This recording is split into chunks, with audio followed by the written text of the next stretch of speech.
Nathan Suhr Sytsma.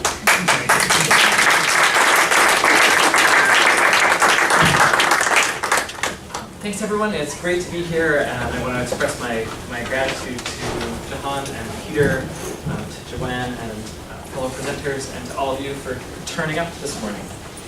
So I'm working on a new project that aims to document and theorize the role of poetry in vibrant contemporary African literary communities. I'm interested in how poetry might offer interpretive purchase on the creative economy in Africa and literature's wider fortunes in the 21st century, given that poetry can thrive outside of heavily capitalized publishing structures. So far, though, I've mostly ducked my definitional responsibilities to the term African, including what the term may or may not have to do with race, and I appreciate the invitation to try to think through that piece of the project here.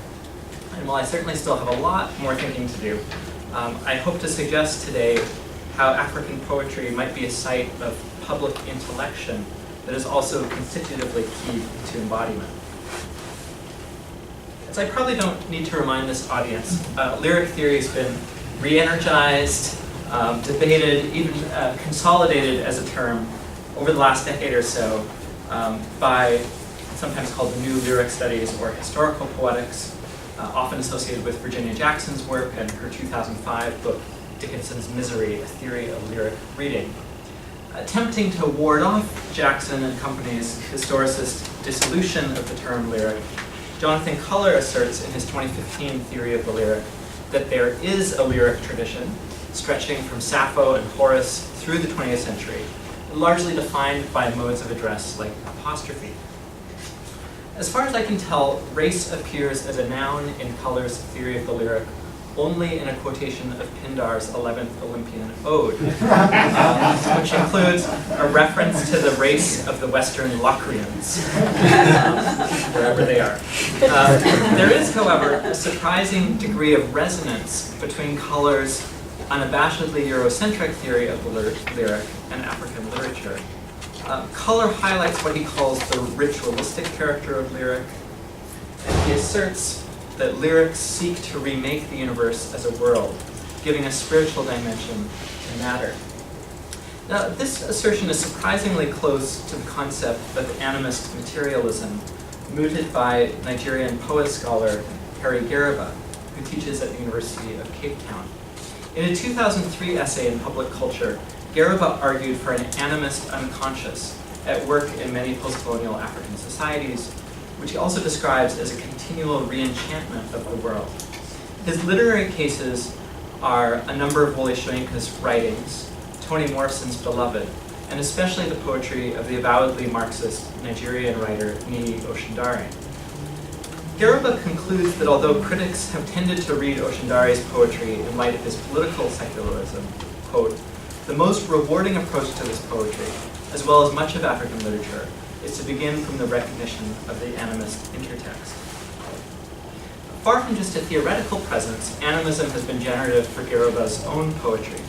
The collection that's announced in this newspaper piece is entitled Animist Chants and Memorials.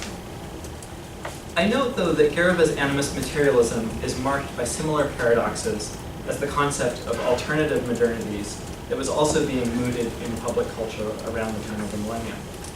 In order to arrive at an alternative modernity or animist unconscious, it's not just the same as modernity or the unconscious full stop.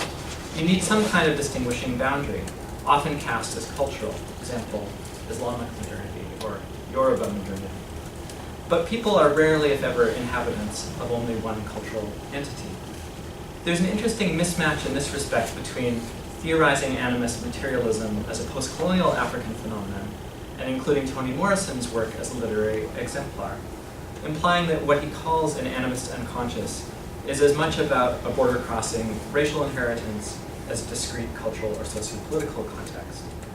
So while this may say more about my limitations than those of Garaba's concept, I haven't found a way to activate animist materialism as a critical framework for poetry without either treating it as a phenomenon of lyric in general, color, or verging on what Russell Rickford, echoing Paul Gilroy, refers to as the mystical unity of racial pan-Africanism. Writing about Black power and education in the US, primarily, Rickford distinguishes racial Pan-Africanism from left Pan-Africanism, which he describes as, quote, rooted in a fundamentally anti-imperialist, anti-capitalist, and third worldist outlook. I'll turn to this shortly. Other critics have begun to mount a more historicist challenge to the default parameters of lyric theory in terms of race. I'm thinking of an important recent essay by Sonia Posmentier called Reading Lyric in the Black Ethnographic Archive. Posmentier proposes that we approach Zora Neale Hurston, who collected song lyrics as part of her ethnographic work in Florida, as a kind of lyric theorist. Quote, reading Hurston as a theorist of both lyrics and culture reveals that interpretive reading practices focusing on textual aesthetics are rooted in earlier 20th century questions about racial ontology and racial history.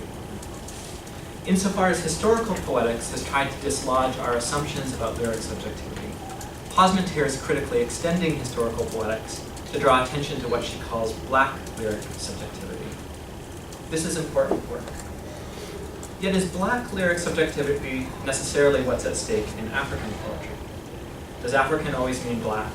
And does poetry always mean lyric? To think through these questions, I turn now to the work of a Nigerian psychiatrist who's both a well-regarded poet and, as an avowed socialist, a contemporary inheritor of left Pan-Africanism on the continent. Psychiatrist by day, Niran Okewale is the author of two collections of poetry. The first was called Logarithms.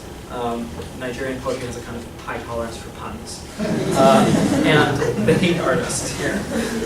Both were published through a writers' collective in Ibadan, Nigeria, called Kalam Editions, after the Wolof name for a West African stringed instrument.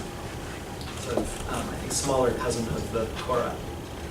I'm going to deal today with The Hate Artist, which is divided into three sections. The first, with an epigraph by Derek Walcott, focuses on writers and travel. The second, with an epigraph by Miroslav Holub on science and medicine. The third, with an epigraph by Pablo Neruda on politics and conflicts. I mention these names to give a sense of how flagrantly intertextual Okewale's poetry is. Exhibit A, an acrostic poem from the first section called Dropped Names.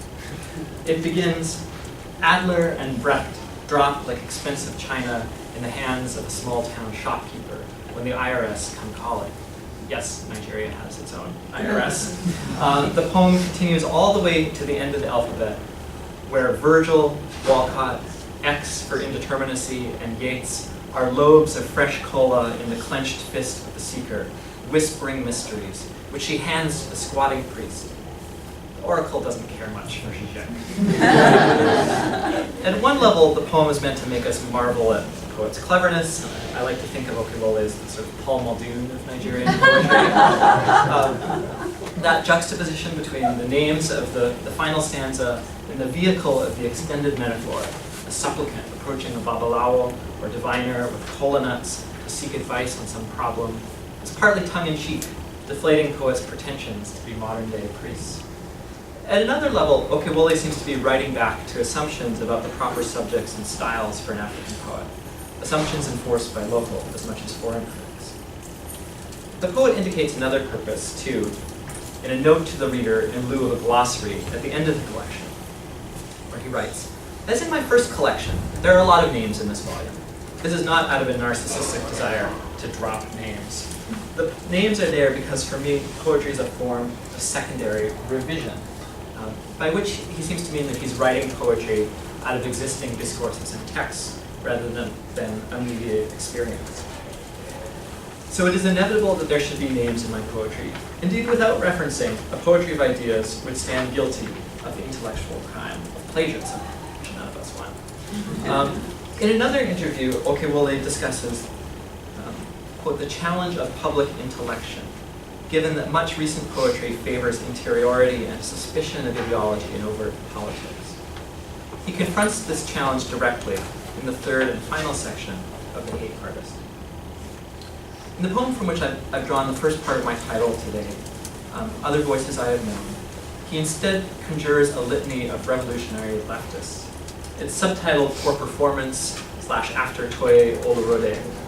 Omotoye Olorode was a Marxist botany professor at the University of Ife one of the bastions of Niger Marxism, and was the first to introduce Okewole to Fanon.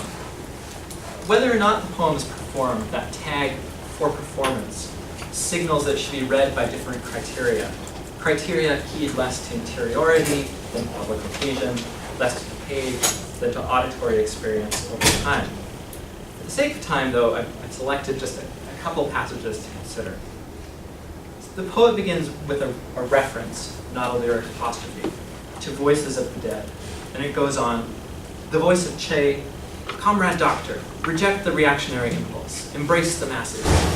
Cigars, mud boots, the little twinkling star on the beret, labor for every breath, patria o muerte. The voice of Fanon, ringing from Martinique to Algeria, Paris to Chicago. There is violence and poverty also. The complex is behind every veil.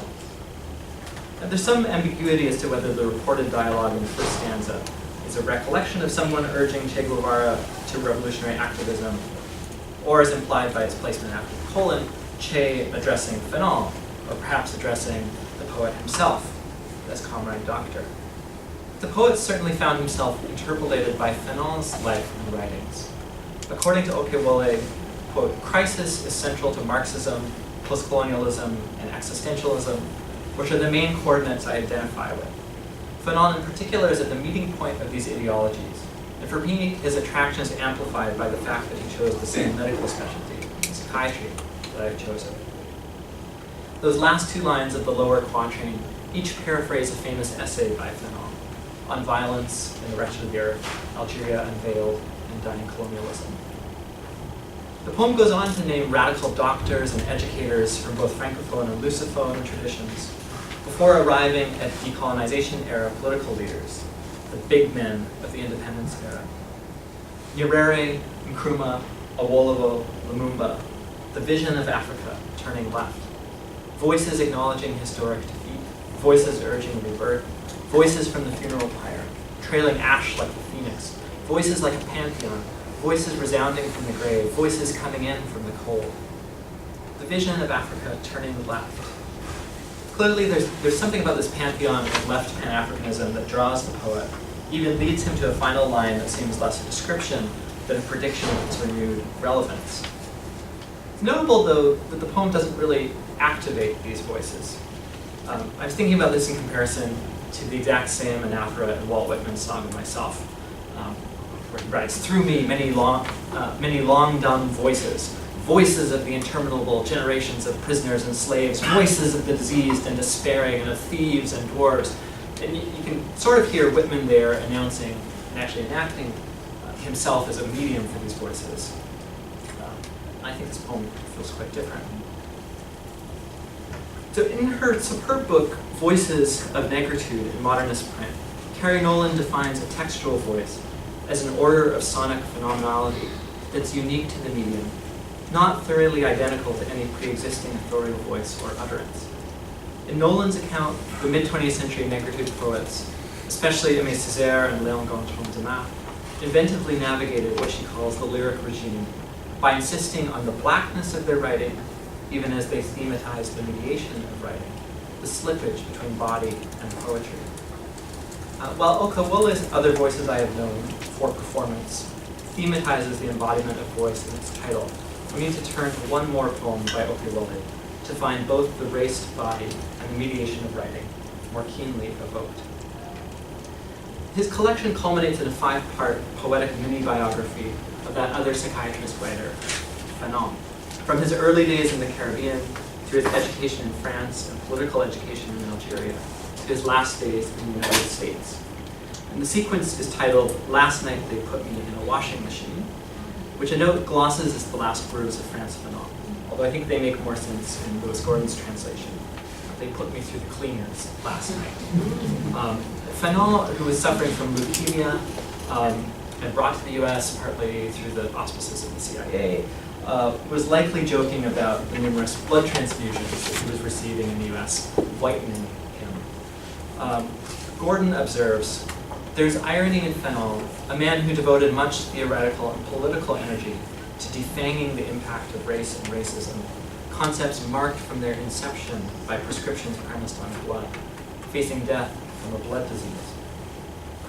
The second poem in Okewale's sequence confronts race and racism explicitly by alluding to Fanon's book, Peau Noir, Masque Blanc, translated as Black Skin, White Masks.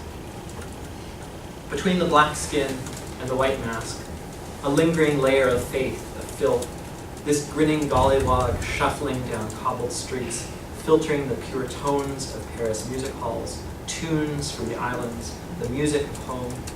Nightfall brings a yearning for the milk-white flesh of easy women, cheap wine, stale croissants, before restless black hands, white breasts. Oh my body, make of me always a man. Questions the black skin peeling onto the sidewalk between fits of white rage, all diencephalic, no cortex. It's a neared sonnet, a number of lines, 15. Little trace of the meter and rhyme we'd expect from a sonnet. There's a sort of volta or turn at the colon. And as an aside, there's a nearby poem in this collection that meditates on the colon as punctuation mark, as the French or settler colonist, and as body part. But I'm pretty distracted. At the colon, there we turn from an uncomfortable dramatization of what Fanon suggested in the third chapter of Peau Noir, that a neurotic black man's desire to be with white women was in part a desire to become white, to the italicized final line of Peau Noir, in which Fanon apostrophizes his own body. The importance of embodiment runs through Fanon's work, as in his riposte to Jean-Paul Sartre's famous essay, Orphée Noire, or Black Orpheus, which was the preface to a poetry anthology that would come to define negritude. And Fanon writes that the well-meaning white Marxist existentialist, Sartre, quote, had forgotten that the neg suffers in his body quite differently from the white. Is the point of Fanon's apostrophe mediated here by Okewale that his body's negritude or blackness is what makes it necessary to question a society that would dehumanize him? Fanon predicts just a few pages earlier in Peau Noir that for many black people, quote, disalienation will come into being through their refusal to accept the present as definitive. The sinister counter to this utopian longing, though, is white rage, which, despite being relegated by the poet here to the lower brain regions, remains a formidable part of our political present. Now, I didn't want to end by suggesting that contemporary African poetry simply builds on a pantheon of great straight black men, Fanon, Walcott, Schenker, Okewale. My brilliant senior colleague, Michelle M. Wright, for one, has written about the problems with linear progress narratives. In Wright's view, Middle Passage, Pan-African, and post-colonial linear progress narratives alike are guilty of consolidating a false notion of normative blackness within the heterosexual male. Examining what she calls the Middle Passage epistemology found in W.E.B. Du Bois, Henry Louis Gates Jr., and Paul Gilroy, the ways they treat the transatlantic slave trade as the origin for black identity. Wright finds the most possibilities in Gilroy's attention to time and space. Yet even in Gilroy's The Black Atlantic, quote, the Middle Passage epistemology implicitly forecloses anything but a male source of agency, further suggesting that even for black women and queers, narratives by and about black men and modernity are the most universal. Now, left Pan-Africanism is not a Middle Passage epistemology, but it arguably shares the Achilles heel, perhaps I should say Achilles heel, of other linear progress narratives. Wright argues that the best way to make room for those excluded from those narratives is to understand blackness in relation to a phenomenological, or as she puts it, epiphenomenal space-time that encompasses past and future in the now, rather than assuming that the future is fixed by a past origin. In closing, although initially hesitant to talk about fellow panelists' work, I really could think of no better way to illustrate epiphenomenal space-time in a more capacious Pan-Africanism than through the inimitable Tsitsi Jaji's poetry. So the poem I have in mind, Philosophical Investigations, from her collection Beating the Graves, plays off both the title of Wittgenstein's Inquiries into Language and the form of those inquiries with its numbered paragraphs. I've had to select very sparingly from this marvelous poem, so I apologize for depriving you of its full pleasure, and sorry, Tsitsi, for likely misinterpreting it. 1. In which the poet posts a query to Facebook, wondering which verb tense should be employed when referring to the subject as comrade. 2.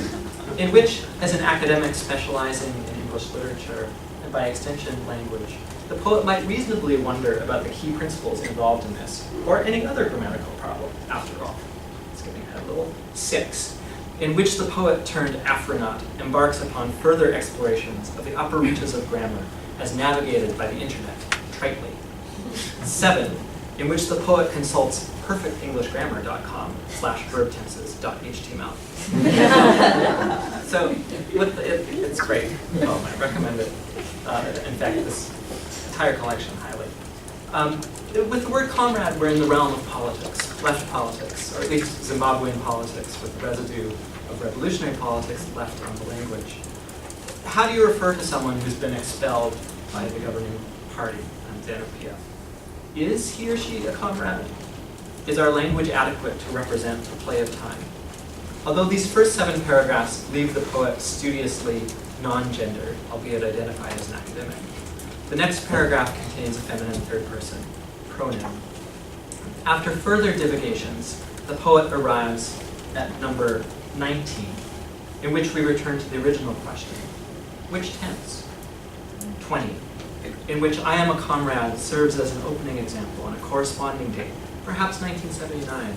It's suggested were one to draw up a table, where column A were to be labeled example, column B to be labeled simple present, and column C to be designated for corresponding dates. 21, in which to avoid tedium, other persons, such as the second, third, pluralities, majorities, minorities, dissenting bodies, thus and such, are abandoned, the table having been set up in opening gestures. And it goes on. But here I think we start to see the serious charge of what might seem like merely language games. 1979 being the year when white minority-ruled Rhodesia gave way to the formation of Zimbabwe. Yet the table set up in the opening gestures, the beginnings of this state, has no place for minorities, dissenting bodies. The poem makes a connection, however fleeting, between the limits of linear space-time and the exclusion of certain bodies from being counted as comrade. If the concept of animism opens up a dialogue with Eurocentric lyric theory and highlights the world-making efficacy of poetry, it may verge on a mystical understanding of race and obscure history. Left Pan-Africanism, meanwhile, defined by historic struggles for racial and economic justice, remains an inspiration for at least some poets, yet its masculinist tendencies should concern us. Michelle Wright's physics of blackness opens up a more inclusive approach to blackness that doesn't rest on a single definition, even though it doesn't address how to think about writers who identify as African, but not black. I saved that for the discussion period. In work like Tsitsi's, we see the poet as Afronaut, helping us not just to remember key figures and moments from capital P Pan-Africanism past, but also to fold past and future into a seriously playful, lowercase Pan-African